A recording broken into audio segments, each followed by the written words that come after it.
Hello. First of all, I want to thank Tales Alberta for providing us the opportunity to tell you stories in honor of their 40th year. I now live on a little small village on Vancouver Island in Qualicum Beach. It's where I've retired from my day job, not from storytelling. But prior to living here, I lived in Alberta for 15 years. However, we left in 78, and that was long before Tales came into being. From there, we moved to Newfoundland for 2 years, and then to Vancouver for 10 years, and Ottawa for 20 years. But now, I'm living here in my little piece of paradise called Qualicum Beach. The story that I'd like to tell you is one that I gathered when we were living in Ottawa. And so I'd like to tell you the story of Phineas Ford's fabulous collection. Back in the 1920s, there was a feed and seed dealer known by the name of Phineas Ford.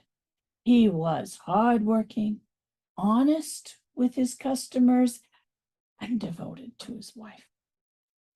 They didn't have any children. And so every Sunday, he would take her out for a drive out into one of the little towns in the Ottawa Valley. They would sometimes stop for ice cream or pick up local fruits or veggies when they were in season. But the one thing that Phineas's wife loved to do was she loved to go antiquing. Now, if you've ever been to the Ottawa Valley, quite honestly, it doesn't matter where you drive, you will find an antique shop, or even better, you'll find a barn with a sign on the side that says antiques. And so every week, Phineas would stop and let her poke around one of these antique shops. I have to tell you, she never bought anything. She just liked looking.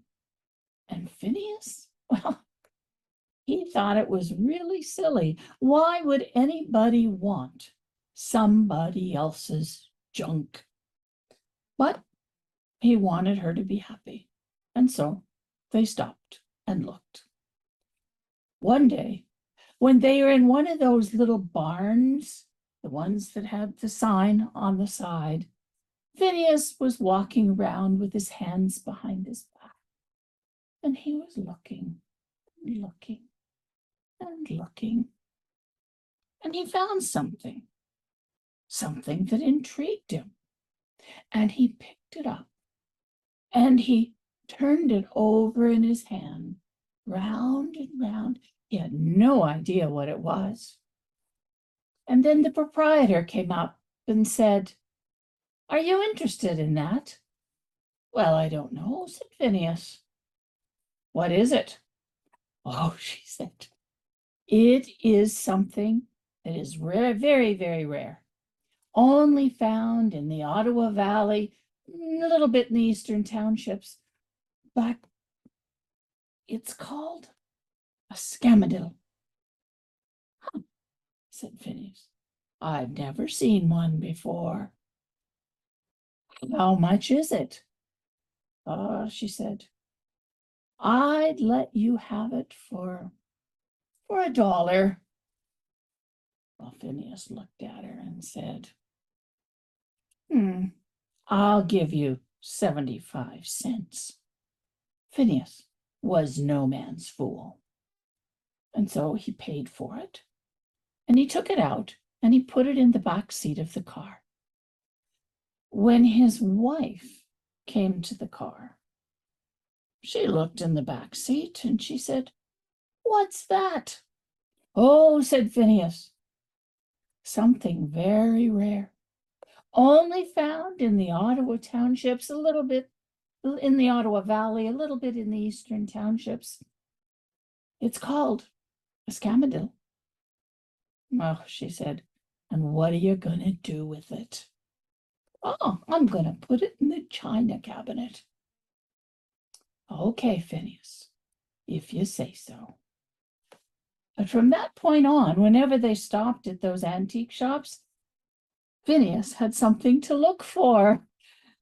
He would look around, and then one day he found another one. This time he paid 90 cents for it. But now Phineas was a collector. And so it continued. And word went around amongst all the antique dealers that Phineas Ford was looking for these very precious and rare items in the Ottawa Valley.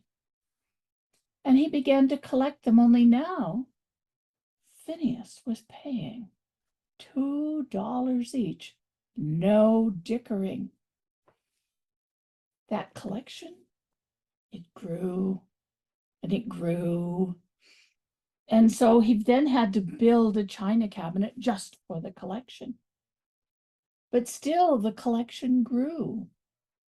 It grew to the point that Phineas didn't have enough room in the china cabinet, nor did he have room for another china cabinet. So he built another room onto the side of the house just for his collection.